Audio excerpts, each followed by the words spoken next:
1000 Authors Show. My name is Vicky Quinn Fraser, and this is my husband, Joe. Hello. Hello. What's the matter, Joe? We appear to be recording this video on a different platform to normal, and I look weird. You don't look weird. You look very nice. Weird. You don't look any weirder than usual. Anyway, it is. We should probably stop with the long pauses with that. Yeah, we probably should. I'm sure Podfly will clean them up because they're great. Yeah. Hi, Podfly. Hi, Podfly, guys. So yeah, we're on podcast 259. Oh my God. I know, right? Will it ever end? I don't think so. Not until I'm dead.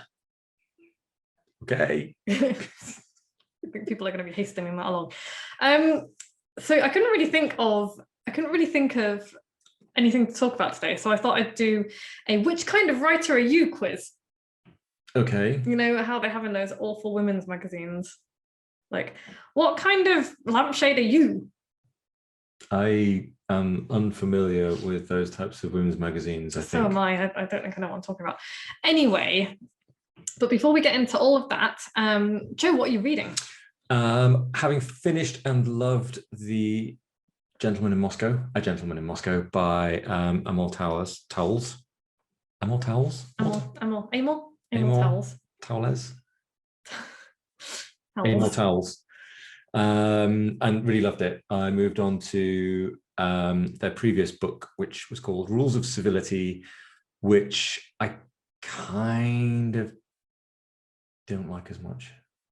I mean, A Gentleman in Moscow is big shoes to fill. Yes. And it came after, actually. Rules of Civility was first, I think. Oh, really? Yeah. Oh.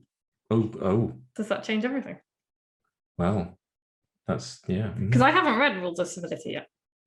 Well, it bothers me a little bit in the same way that F. Scott Fitzgerald's, what's it called?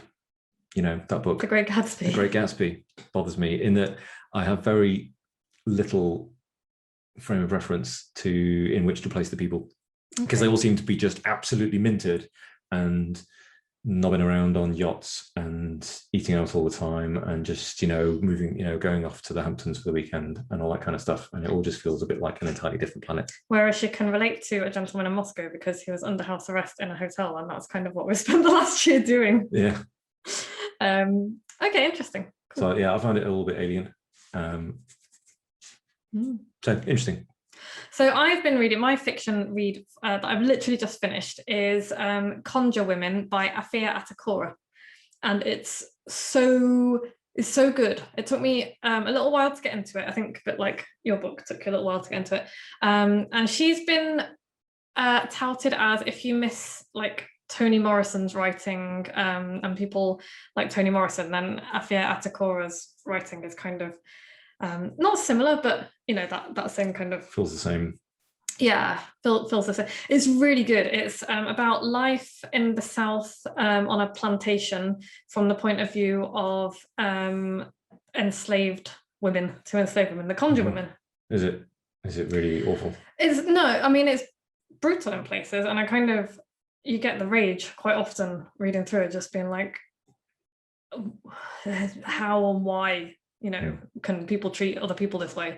But no, it's just a really beautiful story, actually, of women and doing what they do best, which is, you know, shouldering the burden of most things and being just incredible. And it's just a really great story. It's beautifully written, and I loved it. Okay. So I'm going to be reading more of that. And that came in my Books That Matter book box. So that's another book that I probably wouldn't have come across my radar. Not easily anyway. I say it's just been delivered to your door and. Yeah, so yeah, I loved it. And my non-fiction read at the moment, I've just finished Word Slut, and I'm just about to start reading What Great Storytellers Know by Bernadette Dewar, which is, I can't say what it's going to be like, but it's only 130 pages long, so it's nice and short, and it's a beautiful little book as well. It feels nice, doesn't it, Joe? Nice little thing. Yeah, nice little book. So we're reading that for Bookaholics at the moment. Bernadette Dewar, by the way, is one of Seth Godin's teachers. She teaches classes and things in conjunction on behalf of Seth. Yeah, or in conjunction with, I think. In conjunction with. Yeah. So yes, those are my books. Those are our books for this week. Yeah, sorry we weren't here last week. I just didn't record a podcast. Just didn't happen. I just didn't do it. No, because I didn't, and that's fine. It's okay to sometimes not get things done. It's, you know, not going to destroy the world. Anyway, so this week at the Dingle, we're having a very blustery day today. Yes, I need to go and do a walk around the estate to see if we around the lambs. I explained to Team Moxie people in Power Hour earlier that you were striding manfully about the estate with a saw, and they were like, "Why?" And I was like, "I'm not entirely clear on why." So would you like because to it's a very windy day. The trees are in full, bloom and full leaf. The ground's a bit wet because it's been raining all weekend and it's blowing a gale. So I'm kind of assuming there's going to be some branches down somewhere that need a bit of tidying up. Our next door neighbour had, she said, "Oh, could you come and help me with a branch?" And what was actually on her summer house was an entire tree limb. Yeah, it was like it was like a foot thick. Yeah, it was massive. I popped over with a little handsaw thinking I'd just snip a couple of things and that'd be that. And it wasn't. It was a giant. It was a massive thing that prompted me to needing to fix my chainsaw. Yeah. So, but yeah, things that we've been doing. So on Saturday, I spent the day feeling absolutely rotten because on Friday afternoon I had my first COVID vaccination. Yay! Nice. And so I'm very grateful for that. I'm not grateful for the way that I felt on Saturday. Yeah, you were pretty unhappy about the whole thing, weren't you? It was just like everything hurt. And I was tired. I haven't felt for a long time. I've never had flu, thankfully. I'm touch wood when I say that. I've never had the flu, so I don't know what it feels like to have the flu. And if it feels like that to have the flu, I don't ever want the flu. So yeah, Saturday I did nothing except for. Oh no, I did drag myself into town on Saturday morning, and really, apart from the fact that I got a beautiful butter dish, really regretted it. Yeah, it seemed like a somewhat frivolous task, but Vicky desperately needed a butter dish. I did need a butter dish. Really urgently. So she went shopping for a butter dish. And I found one in a junk shop, and it was only 12 quid, and it's beautiful cut glass. It's fancy. But on Sunday we dug out all the flower beds that were just full of grass and weeds. Yeah, you were suddenly fine, weren't you? Yeah, I woke up on Sunday and it was just like, woo, let's do this. Yeah, so we've at the back of the house, we've got these stone wall terraces that stop Herefordshire sliding into the back of our house. And they've just become kind of really overgrown and grassy and rubbish. Because neither of us ever does any gardening apart from the vegetables. I kind of stride manfully around with a saw, but I don't do much gardening. And we played D&D in that courtyard, and it just looks a mess. And it would be really nice to be surrounded by really bright flowers and bees and butterflies and all sorts of things. So we've sorted that. Anyway, today we're talking. That's not the title. We're talking about. That's very confusing. We're talking about which kind of writer are you, Joe? Which kind of writer are you? What kind of writer? And I'm the. Do you want me to give you some options? I'm the list maker. Well, I too am a list maker, as you know. Okay, I mean, well, you don't really write, do you? You don't write. I write technical documents. But you don't write books. I don't write books. I write technical documents. Cool. Okay, so dear listener, which kind of writer are you? Are you the planner, the blurter, the editor as you goer, the collaborator, the multi-booker? I am being silly. There are probably as many types of writer as there are people who write, but I thought I would just loosely categorize people. Okay. I probably missed out some large categories, being as I planned this at pace earlier. Planned it. But yeah, so I thought I'd just run through, because also I thought if you can recognize yourself in one of these people, then it might help people to just work with their strengths. I think quite often, and actually, obviously I do have a serious message beneath all this. Obviously, because if you didn't, this would be ridiculous entirely. Well, I don't know, frivolity is good. But yeah, because I think quite often book coaches and people who give advice on the internet and other similarly qualified or unqualified people quite often will say, this is the way you have to do it. And sorry, we're just laughing because Noodle is outside and keeps intermittently appearing. He just pops up from behind the door. Just hoping that somebody would let him in. Hello, what are you doing? I'm not letting him in until he does his horrified expression, because that's worth seeing. Okay. But yes, anyway, so it bugs me, it grates my carrot when I see people say, oh, this is the way you must do things, and you must fit yourself into this box, and are you this type of writer, you must do it this way. Because I just think that's unhelpful, because there's always going to be people who go, well, I don't fit into any of those boxes, therefore I'm wrong, or I'm doing it wrong, or there's something wrong with me. And I've got a particular hornet in my bonnet about this kind of thing recently, because for my entire adult business owner life, I've kind of been sold by the shouty loud voices on the internet, which is like 90% mediocre white men and 10% noisy girl boss women, all sort of saying, this is the way you have to do things, and then you can do this and you will get like these great results, and you'll sell £1 million doing this and £1 million doing that. And it's never worked for me. And so I've always been like, and it's not that I don't feel like I've failed in business or anything, but I've never got the results that I have expected from the stuff that I have been told. Do you know what I mean? And so my go-to reaction has instantly been, oh, I'm doing it wrong. There's something wrong with me. What's wrong with me? What am I doing wrong? And I don't think actually I'm doing anything wrong. I think it's just that that's not, you don't, people, yeah. So it's like when you see the disclaimer at the bottom, results aren't typical. It's like, well, don't claim those results then, because it's in tiny things. So you see all of these testimonials that I wonder how many of them are actually real testimonials anyway, and they're not about the substance of the thing. They're about, I made this 5 figures in a week with this launch, or I made, here is my $1 million launch. And what they don't tell you is, how much of that goes to affiliate fees for a start, because if your affiliate program is 50%, then your $1 million launch is actually a 500 grand launch. How much did it cost you, and how many refunds did you get? Because that's the other thing, that it's like those figures are meaningless, and all they do is serve to put the rest of us into this little shame bubble of like, well, why is that not happening for me? What's wrong with me? And there are many reasons why not. It's like we all have very different circumstances. So those people who have done $1 million launch have this massive team behind them. They have a massive platform behind them. They don't have a 500 person list. They don't have a few hundred people following them on Instagram. They have millions of people. And so so all of that stuff has kind of got me thinking about book advice and writing advice, and how if you could just be this type of person, you can do this thing with this book. And it's all bullshit.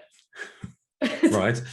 So I just wanted to do a little bit of a tongue-in-cheek, what kind of writer are you, with the big caveat at the beginning that there are as many types of writers as there are people writing books, but also maybe you fit loosely into one of these categories, or more than one, in fact. Yes, because depending on what I'm writing and why, I definitely fit into more than one of these categories. Okay. So yeah. Okay. Type of writer, the first, the planner. This is like the person who can't get started until everything they need to know is planned out in minute detail. They love a structure, a timetable, and they find it quite tough to deviate from it. Do you think that describes you? Are you kind of a planner? No. Oh, okay. Is it? Okay. No. Just no. No. I like lists. I like chapter headings. I like broken down chunks of stuff that I'm going to talk about, and then I'll shuffle them all around, and I'll write more and expand on things, and then I'll throw it in front of readers and make them tell me what they didn't understand. Cool. That sounds a bit like being a planner, but okay, cool. But the structure and timetables, hell no. Oh, okay, cool. He's about to do his face.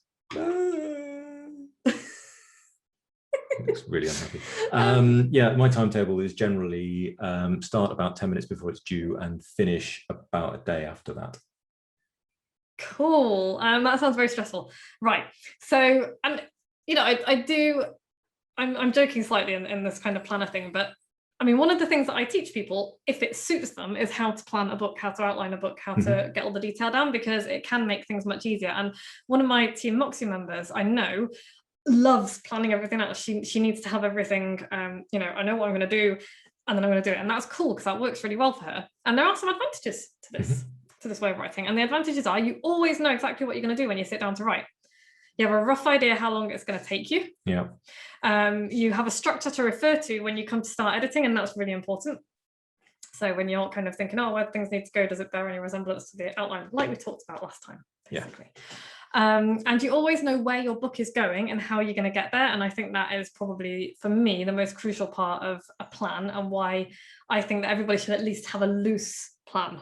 I think as well, there's a lot to be said for having a finish point. Yeah, you know, otherwise you could just go on forever. If you know that there's like 10 chapters to write, and last month you wrote one of them, and the month before you wrote one of them, then this month you're probably going to write a chapter. Yeah. And you can see that at a certain point you're going to have this done. Yeah. Whereas no plan, and you just keep going, don't you? Yeah. But there are ways to make plans and use plans if you are not a planner. And that's what I help you. That's what I help people do in my coaching. It's like I will find out what type of a person they are, and then I will work around that type of person.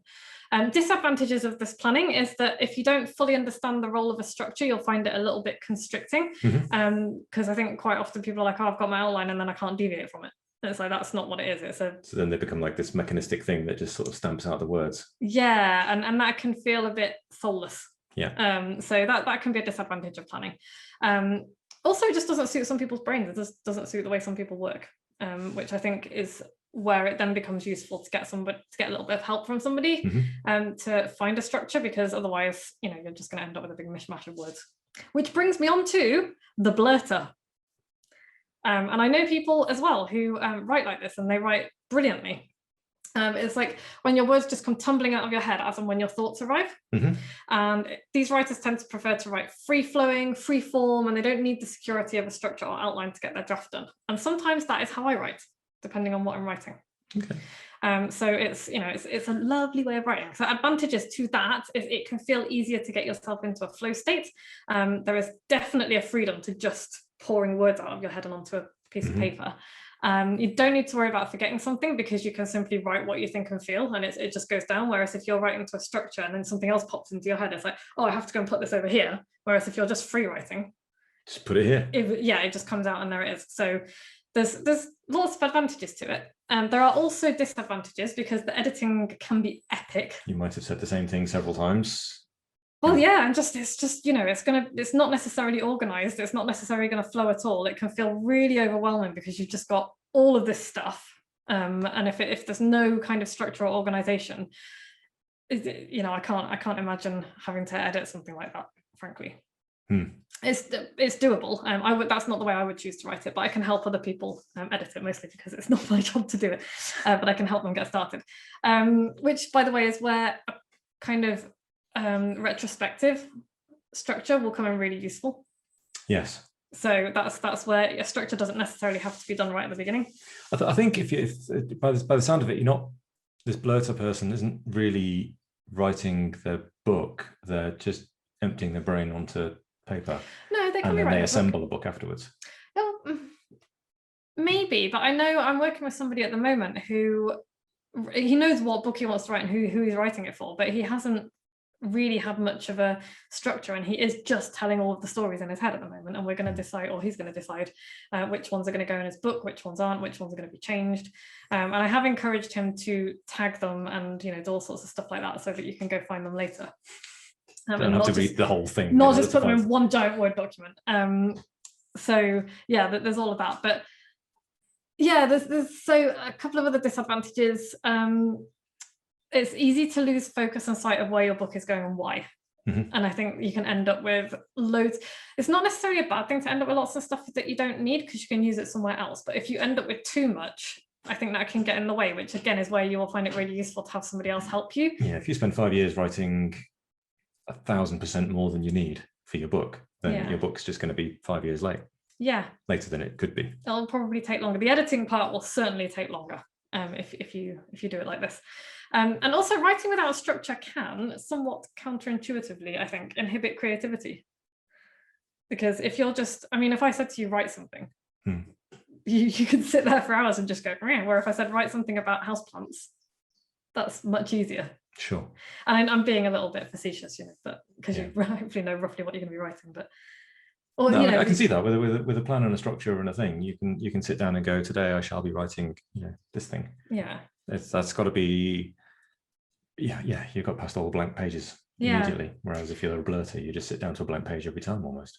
Well, yeah, I would say that if you are a blurter, keep your main message in mind the whole time. So why you're writing the book and who you're writing it for and what you're hoping they'll get out of it. And that will help you to not drift too far from what it is that you want to talk about. So writer number 3, the editor as you goer.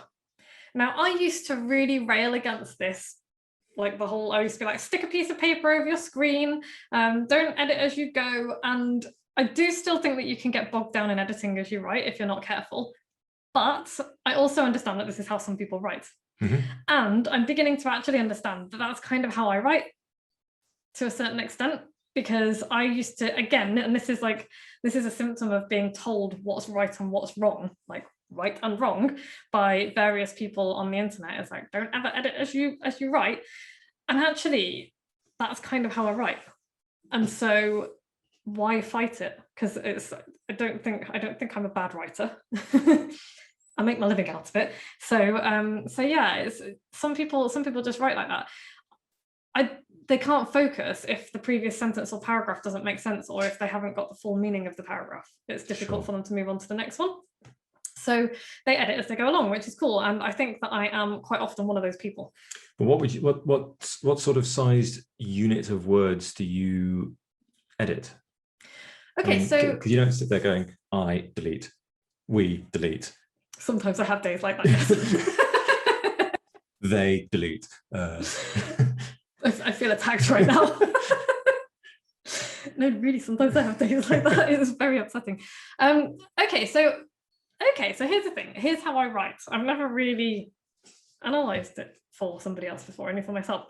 So I will sit and write, and as I'm writing my current words, I'll be looking a couple of 2 or 3 paragraphs previous as I'm actually writing. So I'll be reading what I've just written as I'm writing. As I'm writing something else. As I'm writing something else, yeah. And that's just weird. Like I say, it's not the way I write always. It's just, the way I write sometimes. But yeah, so I'll be reading what I've written, and I'll be like, oh, okay, so that doesn't quite relate to what I'm writing now properly. So I will, finish that paragraph, or sometimes a sentence, or sometimes half a sentence, and I'll go back and I'll fix it, and then I will do a little bit of tweaking, and then I'll carry on. I love the idea of you're reading a couple of paragraphs up whilst you're writing a couple of paragraphs down. That's just weird.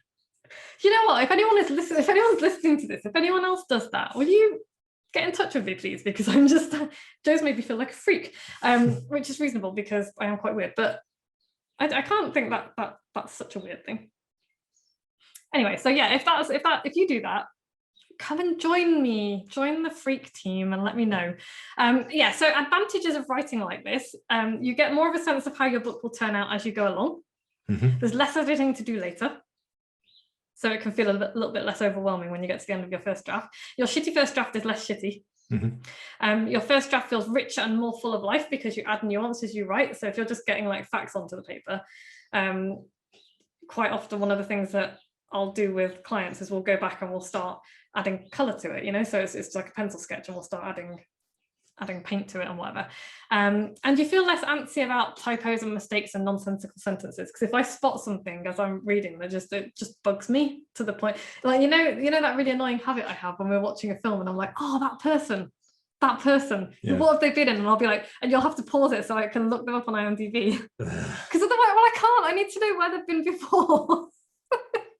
Otherwise, so it's either that or I sit there going, oh, but is it that person? Has he been in this? What do you think? And you're just like, can we not just watch the thing? And I'm like, no. Until you let me look it up on IMDb, I'm going to ruin it. Anyway, so that's fun. Disadvantage is a treat living with me. Disadvantages to writing like that, to editing as you go.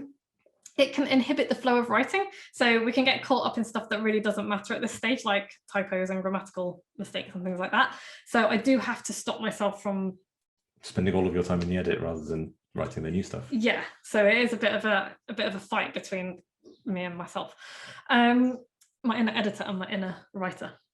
And it can take longer to get the shitty first draft done.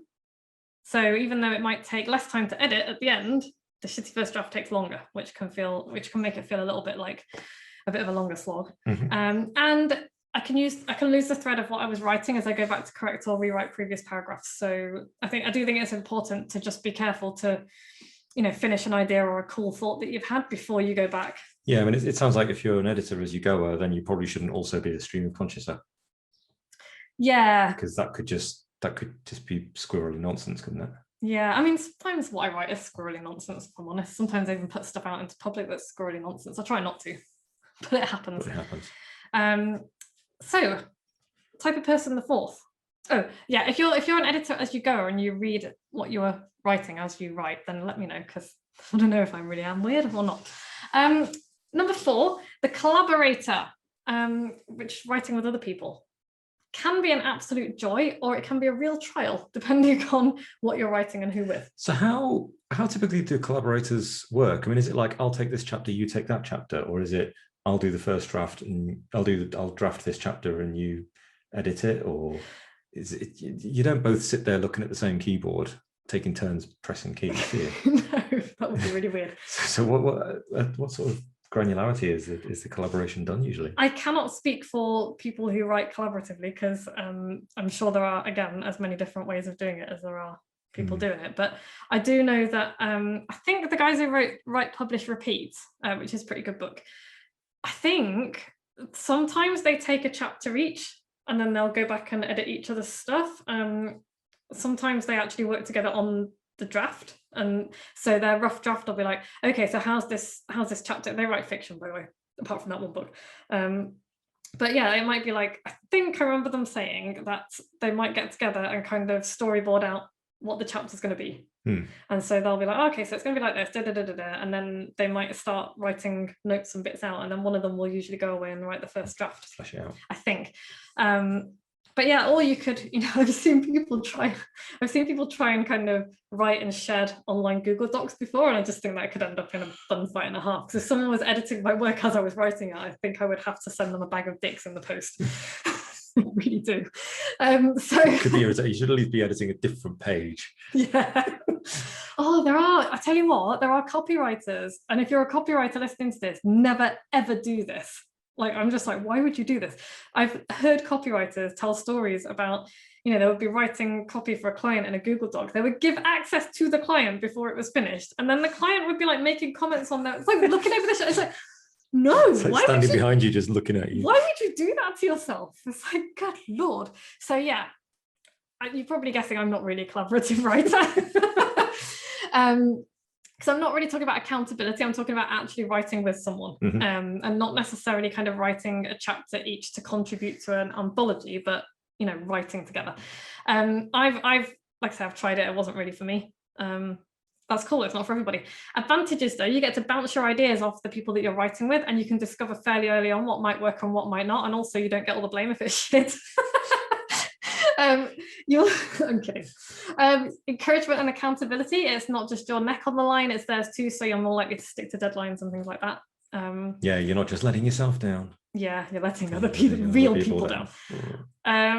Disadvantages, writing by committee can be a disaster for what I hope are obvious reasons. I think you'd end up with something like the current Tory party. Can be clashes of personality or writing styles if you're trying to write with somebody else, and it can get really confusing with more than one person working on something as well. So I don't know, if you've had collaborative success stories, get in touch, tell me about them. I'd love to hear about them.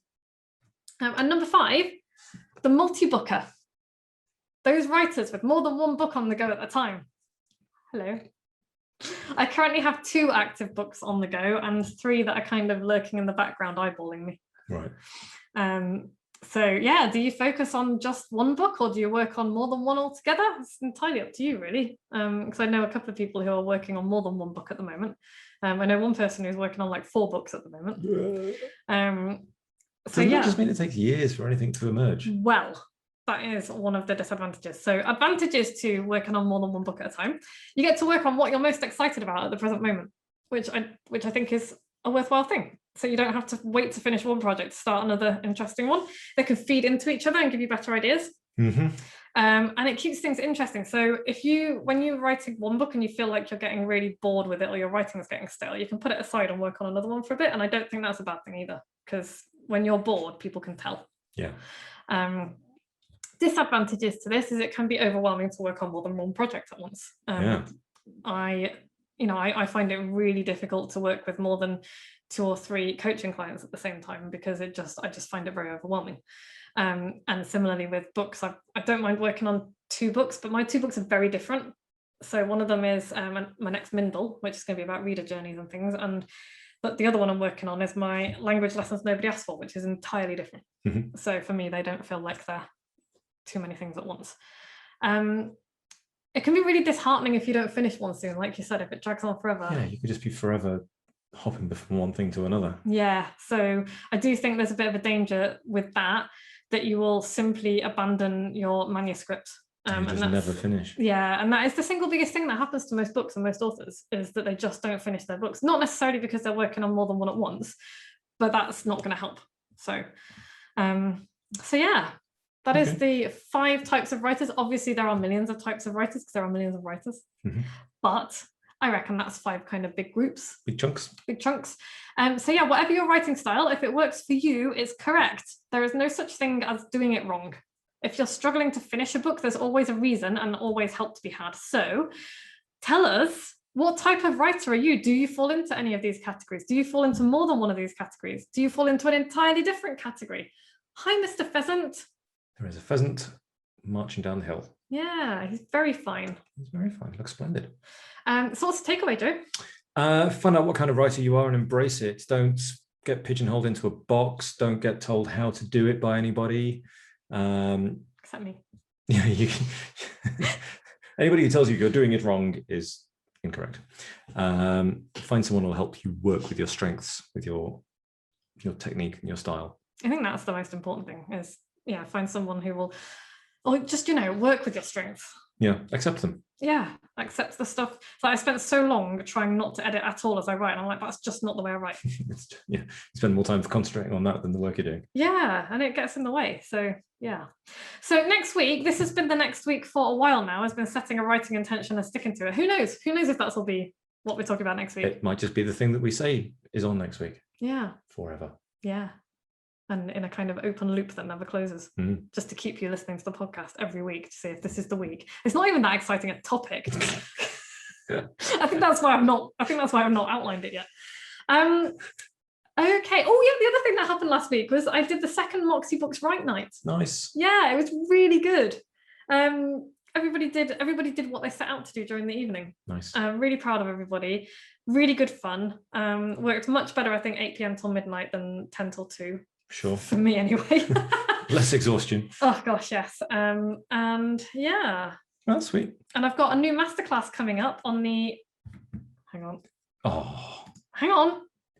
Talk amongst yourselves for a second. 27th of May. New masterclass, 27th of May. Thursday, 27th of May at 7 p.m. And it's going to be all about the reader journey. Nice. And book outlines.